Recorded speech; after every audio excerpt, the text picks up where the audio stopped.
अस्सलाम वालेकुम and welcome again to my YouTube channel. हमने ग्रेड 12 या क्लास 12 बायोलॉजी शुरू की है। नेशनल बुक फाउंडेशन जो 2025 में अभी न्यू बुक आई है उसका सिलेबस में फ़ॉलो कर रहा हूँ। चैप्टर नंबर 1 हमारा चल रहा है, दैट इज़ डाइजेस्टिव सिस्टम, और हमारा अभी का जो टॉपिक होगा इस वाले लेक्चर में ये है स्टमक। स्टमक का हमने स्ट्रक्चर डिस्कस करना है, इसके बाद हमने इसका फंक्शन डिस्कस करना है। देखेंगे कि डाइजेशन स्टमक के अंदर कैसे अकर होता है, क्या कोई एब्जॉर्प्शन वगैरह स्टमक में होता है या नहीं, क्या इसके अलावा स्टमक के कोई पार्ट्स या इसके अलावा कोई रोल है या नहीं है। सो बुक में कुछ चीज़ें मिस कर दी है और कुछ चीज़ें एक्स्ट्रा ऐड कर दी है। मैं कोशिश कर लेता हूँ कि जो जो चीज़ें इम्पॉर्टेंट स्किप कर दी गई है वो मैं साथ साथ आप लोगों को समझा सकूँ। काफ़ी सारा जो टेक्स्ट है वो मैंने बुक वाला फ़ॉलो किया है क्योंकि मैं चाहता था ये मुश्किल ना हो। जो चीज़ें डिफरेंट होंगी वो मैं आप लोगों को इस लेक्चर में अलग से बताऊंगा। लेक्चर के दौरान मैं बोलूँगा कि ये बुक के अंदर डायरेक्ट जिक्र नहीं है। सो हम शुरू कर लेते हैं अपना लेक्चर। डाइजेस्टिव सिस्टम हम पढ़ रहे हैं। माउथ के बारे में हमने डिस्कशन की है, ओरल कैविटी के बारे में, फेरिंग्स और एसोफेगस के बारे में, पेरिस्टाल्सिस क्या होता है, स्वेल्विंग क्या होता है, वो हमने डिस्कस किया है। अभी जो हमारा लेक्चर बनेगा, हमारी जो डिस्कशन होगी, आप लोग बोलेंगे कि स्टमक के बारे में हमने पढ़ना है। सो देखते हैं क्या होता है, कैसे होता है। फर्स्ट पॉइंट मैंने स्टमक के बारे में लिखा है कि it is a J shaped organ of the digestive system located below the diaphragm in the abdomen. ये वैसे आसान सा पॉइंट है, आप लोगों की बुक के अंदर ये नहीं लिखा। एक बात तो आप लोगों को पता होनी चाहिए कि स्टमक का जो शेप होता है वो जे शेप्ड ऑर्गन होता है। अभी जब मैं इसका डायग्राम दिखाऊंगा तो आप लोगों को आइडिया हो जाएगा। दूसरा, आप लोगों ने याद रखना है, लास्ट लेक्चर में पढ़ा था कि जो एसोफेगस है वो डायफ्राम के अंदर से पास होता है, तो आप बोलेंगे कि हमारा जो स्टमक है वो डायफ्राम के नीचे मौजूद होगा, एब्डोमेन के अंदर मौजूद होगा, या आप लोग बोलेंगे पेरिटोनियल कैविटी के अंदर हमारा जो स्टमक है वो मौजूद होता है। ये डायग्राम अगर आप लोग देखेंगे तो समहाउ आपको ये इसका अपीयरेंस क्या नज़र आएगा, जे शेप्ड नज़र आएगा। बुक में यही डायग्राम है और मैंने बुक वाली डायग्राम वहाँ से पिक कर दी है। Because a meal can be eaten much more quickly then the intestine can digest and absorb it. One of the functions of stomach is to serve as a mixing chamber and hold reservoir. आप लोग याद रखेंगे कि stomach का जो normally आप लोगों को बताया जाता है कि डाइजेशन में रोल होता है, लेकिन इंटरेस्टिंग पॉइंट ये है कि स्टमक का जो डाइजेशन वाला रोल है वो इतना ज़्यादा इम्पॉर्टेंट नहीं है। मोस्ट इम्पॉर्टेंट जो रोल है स्टमक का वो ये एक मिक्सिंग चैम्बर है, और मिक्सिंग चैम्बर के साथ साथ ये एक होल्डिंग रिजर्वायर है। आप समझे कि ये एक स्टोर हाउस है, ये फूड को स्टोर करता है। इस सेंटेंस के अंदर यहाँ पर मैंने जिक्र किया है, ये बुक के अंदर नहीं है सेंटेंस, मैंने लिखा है चूँकि हम फूड जो खाते हैं, मॉर्सिल हम उठाते हैं, नवाला उठाते हैं, वो तो हम क्विक उठाते हैं ना, जल्दी जल्दी हम खाना खा रहे होते हैं। वो वाला फूड इतनी जल्दी डाइजेस्ट तो नहीं हो सकता, तो कहीं ना कहीं तो उसको स्टोर होना पड़ेगा, कहीं ना कहीं उसको जमा होना पड़ेगा ताकि आराम आराम से उसको क्या किया जाए, डाइजेस्ट किया जाए।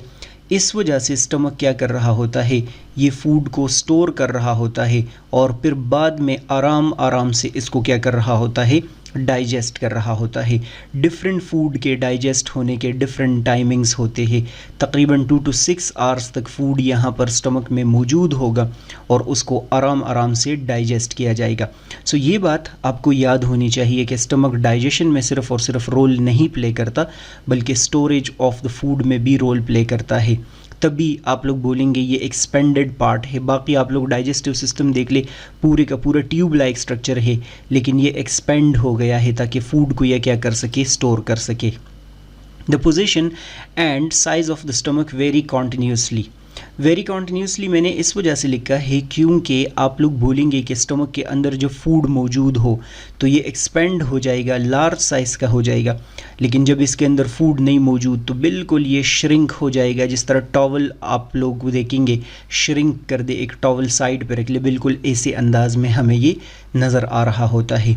इवन आप लोग डिस्कस करेंगे कि इसका पोजीशन भी जब हम सांस ले रहे होते हैं तो उसके साथ आगे पीछे हो रहा होता है, क्योंकि डायफ्राम के नीचे है तो डायफ्राम इसको इधर उधर आप लोग बोलेंगे पुश कर रहा होता है।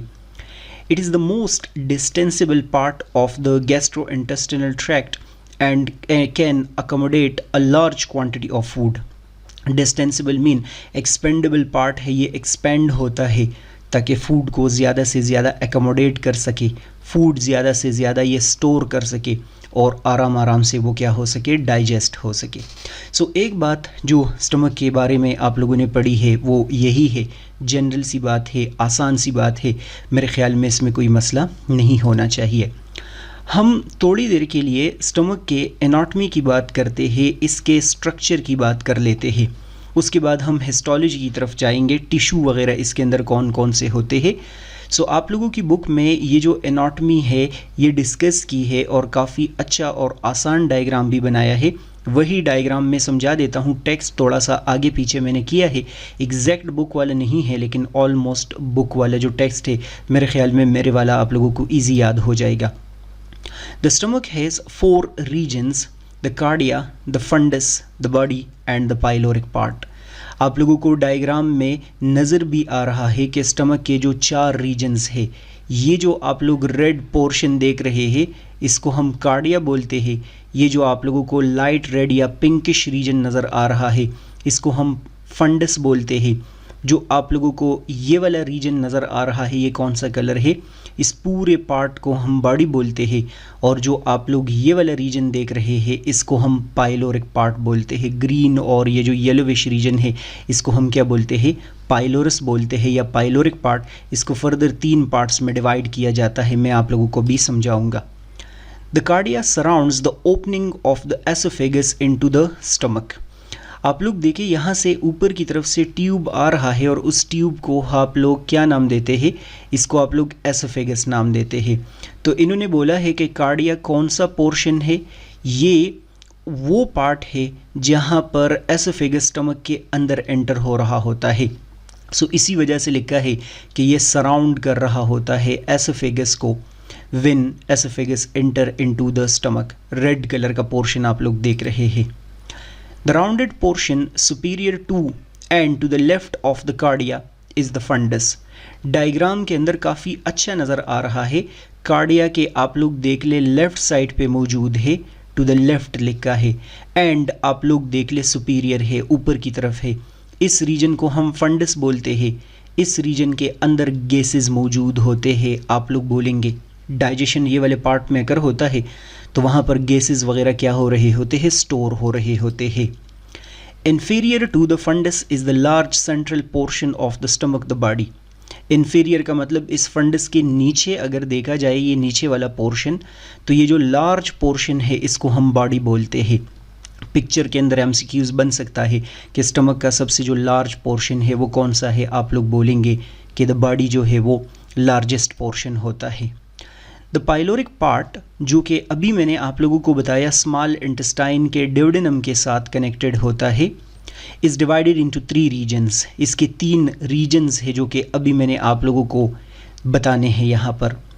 The first region is pyloric antrum connects the body of the stomach. जो पाइलोरिक एंट्रम होता है आप लोग देख ले, ये जो ग्रीन पोर्शन आप लोग देख रहे हैं इसको हम पाइलोरिक एंट्रम बोलते हैं। ये क्या कर रहा होता है, ये रिमेनिंग पार्ट के साथ बॉडी को कनेक्ट करता है, पाइलोरस पार्ट के साथ या स्टमक के और पार्ट के साथ ये वाले पार्ट को कनेक्ट कर रहा होता है। The second region the pyloric canal leads to the third region. यहाँ पर एक छोटा सा पोर्शन है जो कि दिखाया नहीं गया, इस वाले पोर्शन को हम पाइलोरिक कैनाल बोलते हैं। मैंने इसको रेड कर दिया, ये वाला पोर्शन पाइलोरिक कैनाल है। And the third region the pylorus which in turn connect to the duodenum. ये वाला जो रीजन आप लोग देख रहे हैं लाइट येलोविश कलर का है, ये पाइलोरस होगा। सो मेरे ख्याल में कि आप लोग अपनी बुक के अंदर ये डायग्राम देखेंगे काफ़ी इजीली वहाँ से समझ आ जाएगा। ये पोर्शन जो है ये कार्डिया है, ये फंडस है, ये बॉडी है, ये पाइलोरिक एंट्रम है, ये वाला पाइलोरिक कैनाल है और ये वाला आप लोग देख रहे हैं पाइलोरस है। हाँ, एमसीक्यूज़ में अगर इन केस आता है कि स्मॉल इंटेस्टाइन का कौन सा पोर्शन स्टमक के साथ कनेक्ट होता है, तो आप बोलेंगे कि डुओडेनम यहाँ पर कनेक्ट होता है। सो ये 4 रीजन्स यहाँ पर हो गए हैं। The pylorus communicate with duodenum of the small intestine via a smooth muscle sphincter called the pyloric sphincter। ये तो आप लोगों ने पिछले लेक्चर में भी डिस्कस किया था कि यहाँ पर क्या मौजूद होता है, एक स्मूथ मसल का रिंग मौजूद होता है स्मॉल इंटेस्टाइन और स्टमक के बीच में, इसको हम पाइलोरिक स्फिंक्टर नाम देते हैं। द कनकेव, ये वैसी अब मॉर्फोलॉजी के अंदर या एनाटॉमी के अंदर कुछ बातें हैं। The concave medial border of the stomach is called lesser curvature. आप लोग देख लिए स्टमक ऐसे जे शेप्ड ऑर्गन है ना, तो ये अंदर की तरफ कर्व बना है ये वाला, इस पूरे के पूरे कर्व को हम बोलते हैं लेसर कर्वेचर। मेडियल मिडल वाले रीजन में है, इसको हम क्या बोलते हैं, लेसर कर्वेचर बोलते हैं। The convex lateral border is called greater curvature. ये वाला आप लोगों को कनकेव रीजन नज़र आ रहा है तो लेसर कर्वेचर है, और ये जो कन्वेक्स रीजन आप लोग देख रहे हैं, बड़ा जो कर्व है, इसको हम बोलते हैं ग्रेटर कर्वेचर। मेरे ख्याल में कि यहाँ से कुछ नहीं आएगा, क्योंकि सिंपल बातें की है कि ये ऐसे होता है, ये ऐसे होता है। स्टमक के अंदर काफ़ी सारी जो मुश्किल डिटेल है वो अबे आगे आनी है, वो मैं आप लोगों के साथ डिस्कस कर लेता हूँ। थोड़ी देर के लिए हम स्टमक की हिस्टोलॉजी डिस्कस करते हैं। हमने तो एनाटॉमी डिस्कस की है, लेकिन इसकी हिस्टोलॉजी मीन इसके अंदर जो डिफरेंट टाइप्स के टिश्यूज़ होते हैं उसकी हम बात करते हैं कि कौन कौन से टिश्यूज़ यहाँ पर मौजूद होते हैं और वो क्या रोल प्ले करते हैं। ये डिस्कशन अब बहुत ज़रूरी है, इसको स्किप नहीं कर सकते, ये पेपर में आएगा 100%, यहाँ से कुछ ना कुछ मौजूद होगा। सो हम देखते हैं histology of the stomach wall. The stomach wall is composed of same basic layer as the rest of the gastrointestinal tract with certain modification।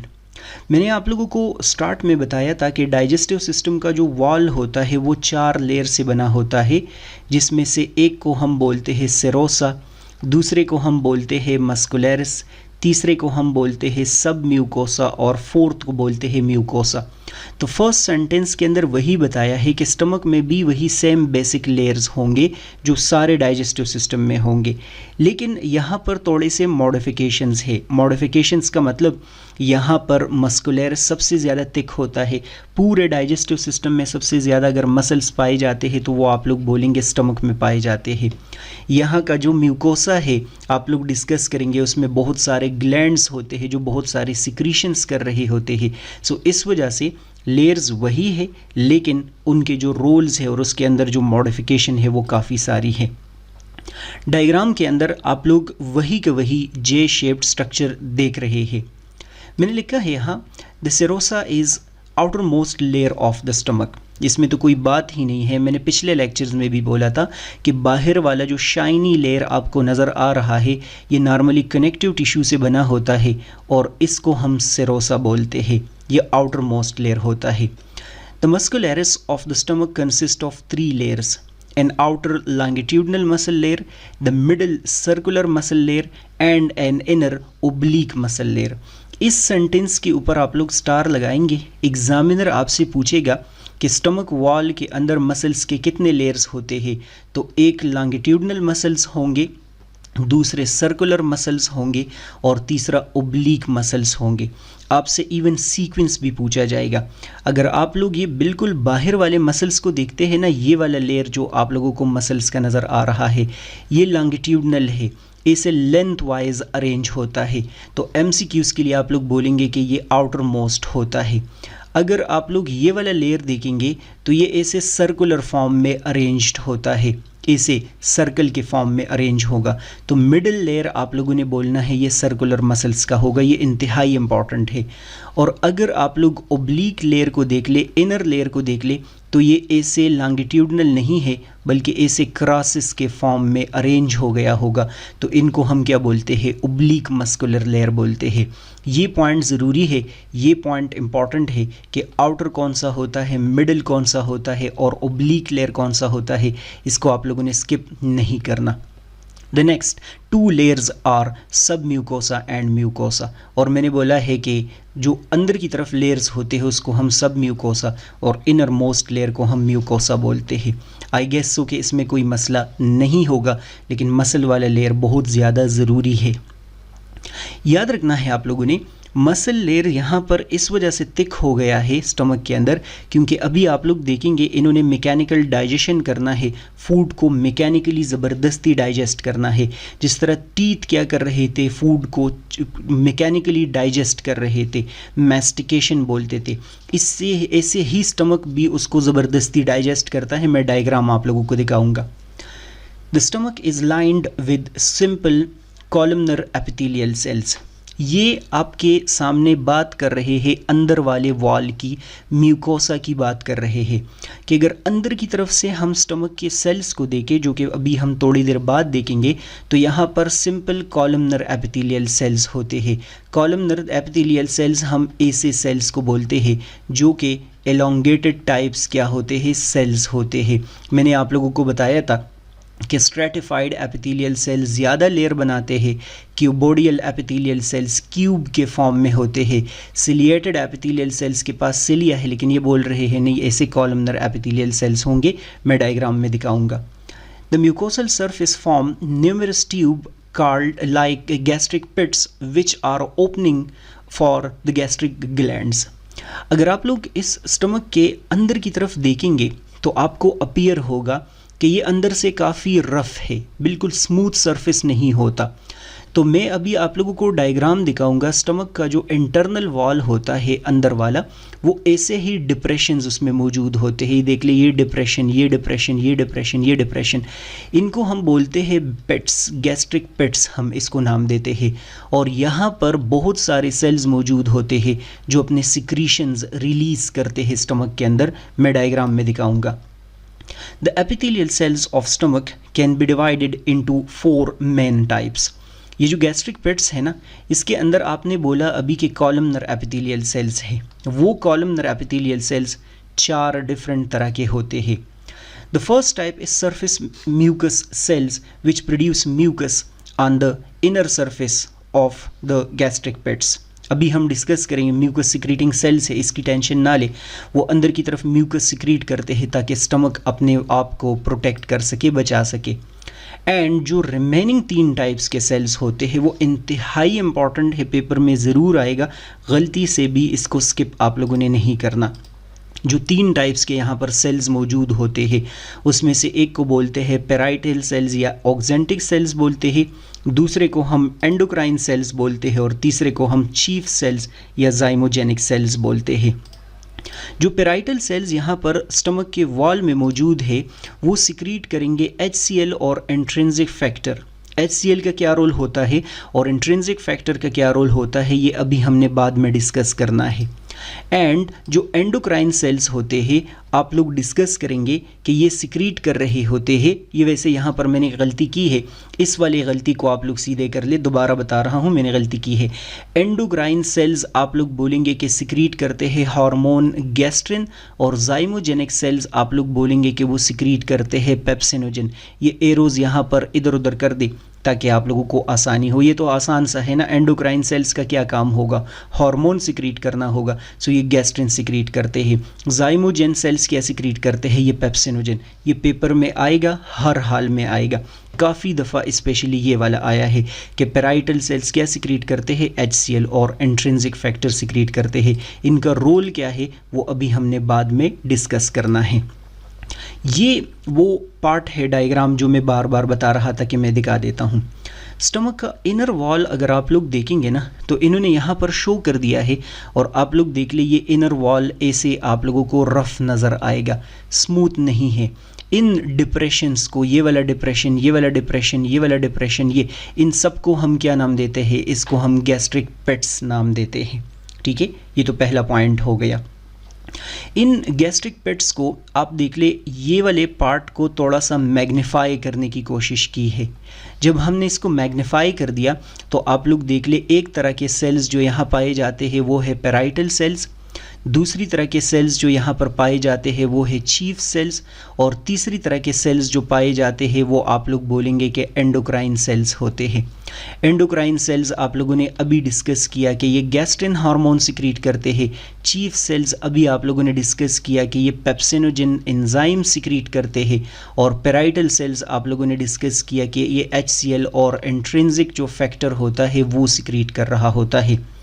अगर आप लोग पिछला जो स्टेटमेंट है, पिछला जो पेज है, इसमें ये स्टेटमेंट देख ले तो the first type of surface mucus cell, इस डायग्राम को अगर आप लोग देखेंगे तो आप लोग देख ले गैस्ट्रिक पेट्स पे सरफेस के ऊपर कौन से सेल्स मौजूद है, म्यूकस सेल्स मौजूद होते हैं।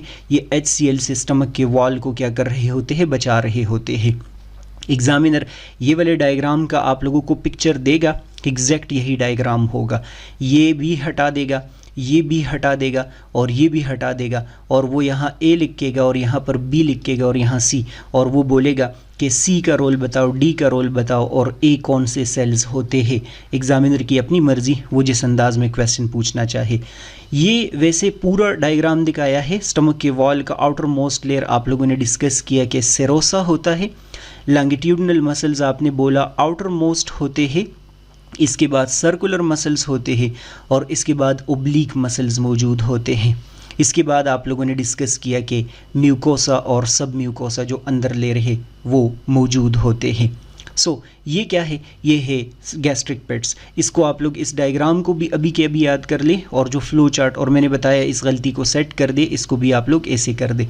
मेरे ख्याल में कि इसमें मसला नहीं होगा, कन्फ्यूजन है तो वो मेरे से आप लोग पूछ सकते हैं। हमने डिस्कस करना है, ठीक है, समझ आ गई है कि स्टमक का वॉल ऐसे होता है, ऐसे होता है। स्टमक जे शेप्ड ऑर्गन है, फूड स्टोर करता है। लेकिन आप लोग याद रखेंगे कि स्टमक सिर्फ और सिर्फ फूड स्टोर नहीं करता, बल्कि वो उसको डाइजेस्ट भी कर सकता है। याद रखना है आप लोगों ने कि स्टमक के अंदर जो डाइजेशन अकर होता है वो दो तरह का है। जिस तरह ओरल कैविटी में डाइजेशन अकर होता था, टीथ की मदद से अकर होता था मैकेनिकल डाइजेशन, और एंजाइम्स की मदद से अकर होता था केमिकल डाइजेशन। एग्जैक्टली ऐसे ही स्टमक के अंदर भी मैकेनिकल डाइजेशन होता है एंड केमिकल डाइजेशन होता है। हम सबसे पहले थोड़ी देर के लिए बात कर लेते हैं मैकेनिकल डाइजेशन की। लिखा है कि the mixing action of the stomach wall allow the mechanical digestion to occur in the stomach। आप लोग याद रखेंगे कि जैसे ही फूड आ जाता है, बोलस आ जाता है वहाँ पर एसोफेगस से स्टमक की तरफ, तो आप लोग बोलेंगे कि बोलस बिल्कुल बॉल शेप्ड स्ट्रक्चर होते हैं, स्फेरिकल स्ट्रक्चर होते हैं। स्टमक का वॉल क्या करना शुरू कर देता है, मिक्सिंग एक्शन शुरू कर देता है। इसको हम बोलते हैं चर्निंग। ये वही पेरिस्टालसिस है जो हम पढ़ चुके हैं। फूड को यहाँ पर ये मैकेनिकली ग्राइंड भी करना शुरू कर देता है और मिक्स भी करना शुरू कर देता है। पिक्चर में आपको नज़र आ रहा है कि स्टमक काफ़ी टाइम्स जो है वो क्या कर रहा होता है, कंट्रैक्ट कर रहा होता है। जब बाद में आप लोग चीज़ें डिटेल में पढ़ेंगे तो आप बोलेंगे कि हम कुछ भी ना करें फिर भी हमारा डाइजेस्टिव सिस्टम काफ़ी सारी एनर्जी यूज़ कर रहा होता है। सो द मिक्सिंग एक्शन के बारे में मैंने बोला इसको चर्निंग बोलते हैं, और ये वही पेरिस्टालसिस है जो आपने पढ़ा था कि पूरे डाइजेस्टिव सिस्टम में चल रहा होता है। इन्होंने मैकेनिकली फूड को क्या करना है, बोलस को क्या करना है जो अभी अभी ओरल कैविटी से आया है उसको डाइजेस्ट करना है, उसको मैकेनिकली ब्रेक करना है। The smooth muscles of the stomach produce contraction known as mixing waves।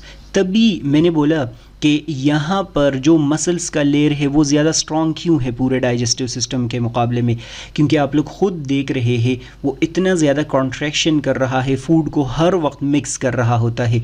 क्योंकि मैंने बोला इतनी जल्दी तो फूड डाइजेस्ट नहीं होता ना, तो उसका मिक्सिंग कर रहा है और आहिस्ता आहिस्ता फूड थोड़ा थोड़ा पास होगा और वो स्मॉल इंटेस्टाइन के अंदर कंप्लीट क्या हो रहा होगा, डाइजेस्ट हो रहा होगा। This is made more efficient by the fact that unlike other regions of the alimentary canal, the stomach has 3 layers of the smooth muscle।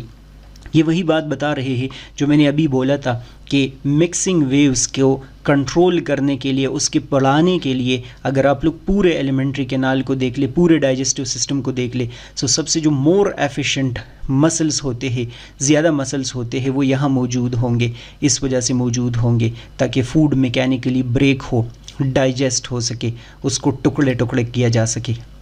The churning action, मैंने क्या बोला था, मिक्सिंग वेव्स किस चीज़ को बोलते हैं, चर्निंग एक्शन को। The churning action of the stomach are mixing waves mix the boluses of food with gastric juice. इसका फ़ायदा यही होगा कि बोलस वहाँ से आएगा, ये मिक्सिंग वेव्स करेगा और फूड सारे का सारा मिक्स होगा। अभी थोड़ी देर बाद स्टमक के वॉल से कुछ चीज़ें निकल आएंगी, उन चीज़ों को हम गैस्ट्रिक जूस बोलते हैं, और उसके साथ ये फूड मिक्स होगा और मिक्स होते होते डाइजेस्ट भी होता रहेगा। The mixing leads to the production of thick liquid called a chyme. एक सूप लाइक सोल्यूशन बन जाता है। एग्जामिनर आपसे पूछता है कि बोलस क्या होता है, आप बोलते हैं बॉल लाइक स्ट्रक्चर होते हैं। काइम क्या होता है, सूप लाइक सोल्यूशन होता है। बोलस ओरल कैविटी में बनता है, काइम स्टमक में बनता है। बोलस टंग और टीथ की मदद से बनता है, काइम आप लोग बोलेंगे कि स्टमक के वॉल के चर्निंग एक्शन की वजह से बनता है। ये बातें आप लोगों के लिए बहुत ज़्यादा ज़रूरी है। तो स्टमक में जो मैकेनिकल डाइजेशन था वो बस इतना ही है, आप लोगों की बुक में आसान लिखा था, मैंने इसको बस यही का कॉपी किया है। जो ज़रूरी है, इम्पॉर्टेंट है, वो केमिकल डाइजेशन है। इसको इंतहाई गौर से आप लोगों ने सुनना है। स्टमक सिक्रीट, अभी आप लोग बार बार बोल रहे थे ना कि स्टमक में इतने सारे सेल्स होते हैं और वो चीज़ें सिक्रीट कर रहे होते हैं, तो हमने वो डिस्कस करना है। Stomach secretion include mucus, hydrochloric acid, gastrin, intrinsic factor and pepsinogen. Stomach के अंदर ये बोल रहे हैं कि ये चीज़ें जो है वो सिक्रीट हो रही होती है। द म्यूकस सेल्स, या मैंने लिखा है goblet cells secrete viscous and alkaline mucus. ये इन्होंने बार बार म्यूकस सेल्स लिखा है, लेकिन आप लोगों को पता होना चाहिए कि गॉबलेट सेल्स उन सेल्स को बोलते हैं जो कि म्यूकस सिक्रीट कर रहे होते हैं। अब क्वेश्चन ये है कि स्टमक के अंदर म्यूकस क्यों सिक्रीट हो रहा होता है, तो आप लोग बोलेंगे कि the thick layer of mucus lubricate and protect the epithelial cells of stomach wall from damaging the effect of acidic chyme and pepsin. Mucus stomach wall में इस वजह से बन रहा होता है क्योंकि आप लोगों ने अभी डिस्कस किया कि HCl और एक एंजाइम होता है पेप्सिन, वो स्टमक के वॉल को, एपिथेलियल सेल्स को डाइजेस्ट करने की कोशिश कर रहा है। तो म्यूकस रिलीज़ हो जाएगा और स्टमक के वॉल को कम्प्लीटली क्या कर देगा, प्रोटेक्ट कर देगा। अगर इन केस म्यूकस ना बने और एसिडिटी बढ़ जाए तो उसकी वजह से प्रॉब्लम काज हो जाता है और उस प्रॉब्लम को हम बोलते हैं अल्सर। सो आप लोग बोलेंगे कि म्यूकस स्टमक के वॉल को हर वक्त प्रोटेक्ट कर रहा होता है। Parietal cells in the gastric gland of the pyloric region secrete intrinsic factor and concentrated solution of hydrochloric acid। पिछला मैंने फ्लो चार्ट आप लोगों को अभी दिखाया था कि पेराइटल सेल से क्या सिक्रीट होता है, ऑक्जेंटिक सेल से क्या सिक्रीट होता है, तो आप लोगों ने बोला intrinsic factor and hydrochloric acid secrete होता है। ये इंतहाई इंपॉर्टेंट पॉइंट है और मैं पिछला भी बता चुका हूँ। Intrinsic factor is a glycoprotein that binds with vitamin B12 and make the vitamin more readily absorbed in the ileum. You need to remember important point कि parietal cells intrinsic factor secrete कर देंगे। Examiner पूछेगा intrinsic factor क्या है, आप बोलेंगे कि ये एक ग्लाइकोप्रोटीन है। वो आपसे पूछेगा कि ये ग्लाइकोप्रोटीन करता क्या है, आप बोलेंगे कि ये विटामिन B12 के साथ अटैच हो जाता है और ये विटामिन B12 के एब्जॉर्प्शन में रोल प्ले करता है। फिर विटामिन B12 एब्जॉर्ब होगा अगर ये उसके साथ मौजूद हो। कहाँ एब्जॉर्ब होगा, स्मॉल इंटेस्टाइन में। एलियम स्मॉल इंटेस्टाइन का क्या होता है, हिस्सा होता है। विटामिन B12 आप लोग बोलेंगे हीमोग्लोबिन और रेड ब्लड सेल्स बनाने के लिए ज़रूरी होता है। मैंने कहीं रीड किया था कि हम अगर इवन अपना स्टमक रिमूव कर दे फिर भी हम जिंदा रहेंगे, लेकिन सबसे बड़ा जो मसला क्रिएट करेगा वो ये इंट्रिंसिक फैक्टर होगा। इंट्रिंसिक फैक्टर नहीं बनेगा तो उसकी वजह से विटामिन B12 नहीं एब्जॉर्ब होगा, वो नहीं एब्जॉर्ब होगा तो उसकी वजह से हमारा जो ब्लड है उस पर इफ़ेक्ट आएगा। इंपॉर्टेंट पॉइंट है, हाईलाइट कर दे। पेराइटल सेल्स सिर्फ और सिर्फ इंट्रिंसिक फैक्टर नहीं सिक्रीट करते बल्कि HCl भी तो सिक्रीट करते हैं। सो हम क्विक HCl के बारे में पढ़ते हैं कि इनका काम क्या होता है। HCl produce low pH। सबसे पहला पॉइंट आप लोगों ने डिस्कस करना है कि HCl का काम क्या है, स्टमक के अंदर pH को लो करना है, which is normally between 1 and 3 but usually close to 2। ये आप लोग याद रखेंगे कि स्टमक का जो इन्वायरमेंट है वो हर वक्त एसिडिक रहेगा। क्यों रहेगा? Although the hydrochloric acid secreted into the stomach has a minor digestive effect on digested food, one of the main function is to kill bacteria that are ingested with essentially everything human put into their mouth. आप लोग बोलेंगे कि stomach direct digestion में कुछ ज़्यादा role नहीं play करता, important role इसका इम्यूनिटी में है।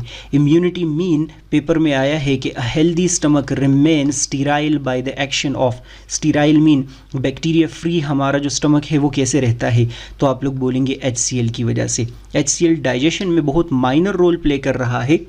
सबसे ज़रूरी बात आप लोग डिस्कस करेंगे कि ये बैक्टीरिया को किल करने हैं, इसका इम्यूनिटी में रोल होता है। इसी के साथ साथ आप लोग बोलेंगे कि the low pH of stomach also stop carbohydrate digesting enzyme by inactivating salivary amylase. Salivary amylase कहाँ से आया है, वहाँ ओरल कैविटी से आया है ना, तो जब ये स्टमक में यहाँ पर पहुँच जाएगा तो आप लोग बोलेंगे कि HCl उसके वर्किंग को स्टॉप कर देगा। ये वैसे यहाँ सेंटेंस ना भी लिखते कोई मसला नहीं होता, लेकिन उसका रोल क्या हो जाएगा, स्टॉप हो जाएगा। The low pH also denatures many protein so that proteolytic enzymes can reach internal peptide bonds and it provide the proper pH environment for the functioning of pepsin। Stomach के अंदर HCl का एक role क्या है, पहला point ये pH को acidic बना देता है। दूसरा पॉइंट आप लोग याद रखेंगे कि ये बैक्टीरिया को क्या कर लेता है, किल कर लेता है। तीसरा पॉइंट आप लोग याद रखेंगे कि ये सलाइवरी अमाइलेज को इनएक्टिवेट करता है। फोर्थ पॉइंट आप लोग ये याद रखेंगे कि HCl प्रोटीन को डीनेचर करता है और उन प्रोटीन को जब डीनेचर किया जाएगा, ब्रेक कर दिया जाएगा, तो फिर एंजाइम्स इजीली उसको डाइजेस्ट कर सकते हैं। और फिफ्थ पॉइंट आप लोग ये याद रखेंगे कि चूँकि इन्होंने pH को एसिडिक बनाया है तो अब पेप्सिन एंजाइम की वर्किंग जो है वो शुरू हो जाएगी। पेप्सिन आप सबको पता है कि ये क्या होता है, एक एंजाइम होता है और ये किस चीज़ को डाइजेस्ट करता है, प्रोटीन को डाइजेस्ट करता है। अगर इनकेस pH एसिडिक नहीं रहेगा तो फिर पेप्सिन अपनी वर्किंग नहीं कर सकता। इवन आप लोग डिस्कस करेंगे कि पेप्सिनोजिन को पेप्सिन में कन्वर्ट करने के लिए ही क्या चाहिए होता है, हमें HCl चाहिए होता है। HCl के बगैर पेप्सिन एक्टिव नहीं हो सकता। आगे डिस्कस किया है कि chief cells within the gastric gland secrete inactive pepsinogen. ये वही बात है, मैंने क्या बोला कि यहाँ पर पेप्सिनोजिन तो सिक्रीट हो जाएगा लेकिन पेप्सिनोजिन तो इनएक्टिव है। उसको एक्टिव करने के लिए क्या चाहिए, आप लोग बोलेंगे कि HCl चाहिए होता है। चैप्टर नंबर 3 फर्स्ट ईयर में आप लोगों ने पढ़ा था। Pepsinogen is packaged in zymogen granules which are released by exocytosis when pepsinogen secretion is stimulated। बस आप लोग सिर्फ इतना याद रखेंगे कि चीफ सेल से पेप्सिनोजिन सिक्रीट होता है। ये यहाँ पर छोटे छोटे ग्रेन्यूल्स के फॉर्म में सिक्रीट होता है और बाद में उसको क्या किया जाता है, एक्टिवेट किया जाता है। Once pepsinogen enters the lumen of the stomach, it is converted to pepsin by hydrochloric acid and previously formed pepsin molecule. ये बात मैंने बोली है कि पेप्सिनोजिन जो है वो पेप्सिन में कन्वर्ट होगा। है एग्जामिनर अगर आपसे पूछता है इनएक्टिव फॉर्म में क्यों बनता है, आप बोलेंगे इस वजह से इनएक्टिव फॉर्म में बनता है ताकि वो स्टमक के वॉल को डाइजेस्ट ना कर सके। Pepsin exhibit optimum enzymatic activity HP at pH 3 or less।